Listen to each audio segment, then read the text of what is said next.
Have you ever been tested in a narcissistic relationship? I know every day feels like a test, but I really mean tested. I mean, the whole relationship feels like a test, right? But it goes beyond that. Narcissistic people actually do test you when you are in one of these relationships. And what does that look like? Let's take a look at a few things. So, they may drop a sort of victimized bomb on you. Say something like, well, my employer started hinting that someday in the future they may have layoffs. And you may something like, oh, sorry to hear about that. It'll be fine. Now, in most of these cases, the thing that the person is sprinkling out there isn't happening. It's sort of a someday I'm going to die kind of thing, but they aren't sick. So you aren't responding like it's an acute crisis. But you may say something empathic like, I'm sorry, and then offer reassurance. That would be a healthy response there, right? But no. Remember that whole mind reading thing?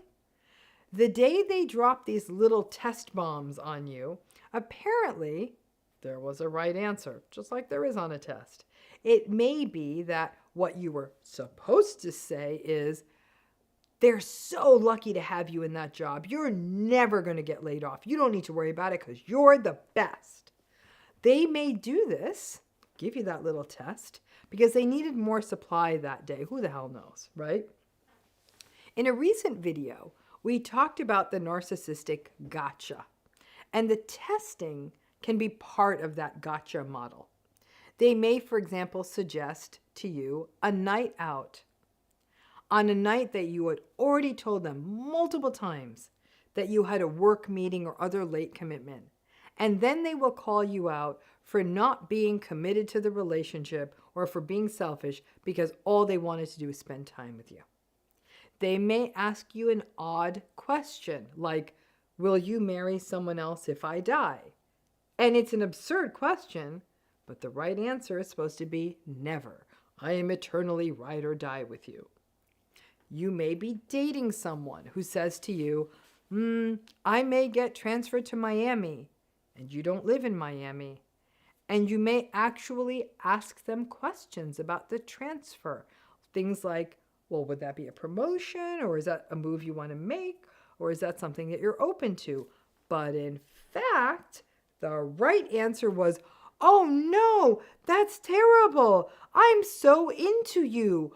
Or I will move to Miami with you because you're so great.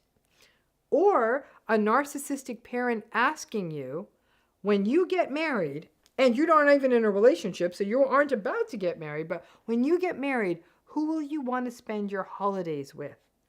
And you may answer, I guess we'll have to see. I don't know, since I'm not in a relationship, but I guess I'd want to see what they would want to do. And the narcissistic parent may start wailing and yelling at you about how ungrateful and selfish you are and tell you that you don't care about anyone but yourself. Because the right answer was, don't worry, Mom, you will always be my priority and Thanksgiving dinner will always be at your house. So your authentic, empathic, and sane responses often don't work during these tests. This kind of reassurance seeking, expectation of mind reading, and overall testing are a built-in feature of the narcissistic relationship. Again, there are lots of reasons for it. Narcissistic people want supply, they are baiting you and looking for a fight, or they want to bring you down a notch, or they want confirmation of their eternal victimhood. Narcissistic people actually ruminate a lot. You ain't the only one in this relationship is ruminating. They ruminate a lot, but in a different way. They tend to ruminate about stuff like, why do other people have it so much better than me? Or feeling slighted by someone, or someone else getting something they wanted, or how they are being let down by everyone. It's a chronic churn for them. And this can pop out. This part of their nature can pop out with these tests. One thing that is hard to get your head around is that narcissistic people are not delusional, nor are they psychopathic. They know what is right, and they do know what is wrong in a relationship. I know you don't believe me, but they do. They know yelling and screaming is not a good look, but they kind of really do feel entitled to it.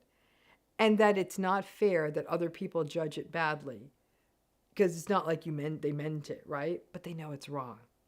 And that is why they can come up with complex justifications for their bad behavior. So the tests are often ways to position themselves more virtuously, saying things like, see, you never cared. See, you never help. See, you never want to spend time with me. Ironically, many times the things that they are grousing about, such as you not caring or not helping or not wanting to spend time with them, are exactly the things that they are not doing in the relationship, and perhaps you even tried to raise with them. These tests are often a manifestation of that projection. The chronic sentiment of a person in a narcissistic relationship is that, I can never get it right with them. You really can't. Since mind reading, especially mind reading of such a selfish, entitled, unempathic person, you're not always going to get it right. So yes, these manipulative tests remain part of the crazy-making equation of a relationship. My advice? Just keep being you and responding in a way that feels authentic to you. You're going to get it wrong anyhow. You might as well be true to yourself. Thanks again.